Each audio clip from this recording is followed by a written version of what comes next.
You won't believe how easy this makes your ball striking. I've just used this with a 14 handicap golfer who was good with their short irons, but struggled sort of 7, 6 and 5. In prime examples like this, a long par 3, 11th at Mottram Hole, a tough hole.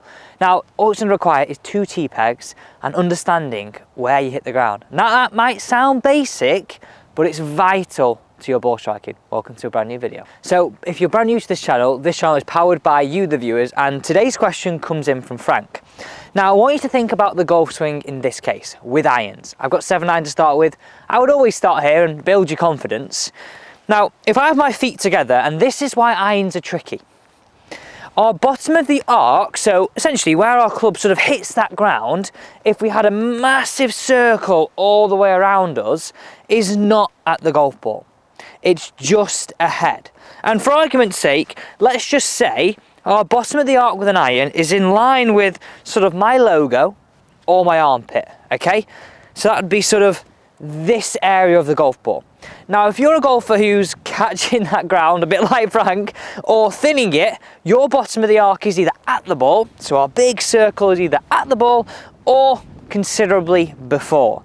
Right, so have a look what I've set up here. Have a look at this. Now, these might just seem like 2 random tee pegs, but I can assure you they are not. This is the first element of this drill, and I will then show you how to take this to the course. So that is set up a club head distance between the high tee peg and the low tee peg. What we're going to do, and this is what I use with my 13 handicapper, right?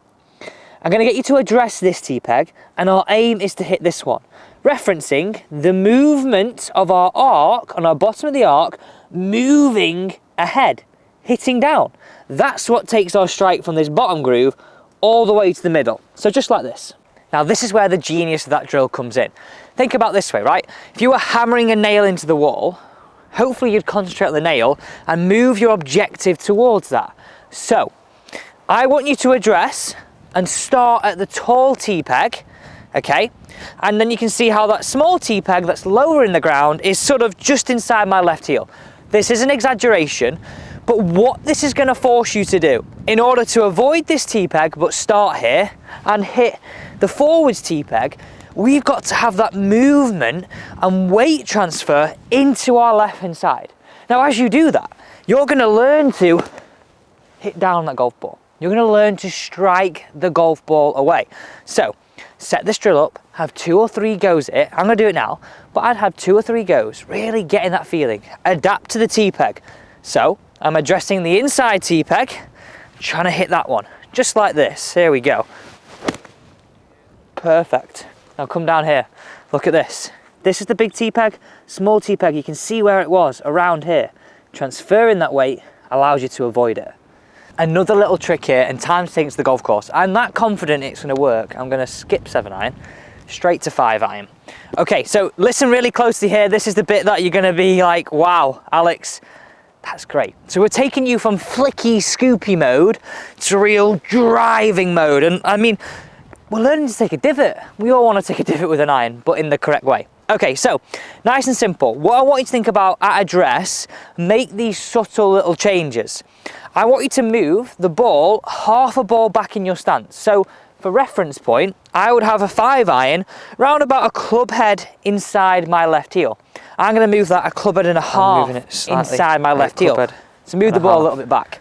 And then at the address position, just going to feel like I've got the middle of my chest and the middle of my belt buckle a little bit more on top of each other, not away from each other. All that's going to do is going to encourage me to hit down on this golf ball. You might want to feel a little bit of weight in there. And the only swing thought after making those little changes and tweaks at address is that I'm imagining that tee peg, that bottom of the arc, lining up at my armpit, not before. Okay, come on, let's have a look at this. Now, this is the day you want this powerful iron shot. It's windy, you've got 5 iron in your hand. I'm gonna go straight at that tree. Here we go, even off the deck. Oh, what a hit. That's straight down the pipe. That's straight down it. So these subtle changes at address are just from, that's where we'd probably be traditionally told to have 5 iron. this is what I'm saying. Move it slightly back, weight slightly forwards, chest, belt buckle, all in this direction. Now be warned, this is only for your irons, not your driver. Thank you so much for watching. I know this is going to help you strike your irons.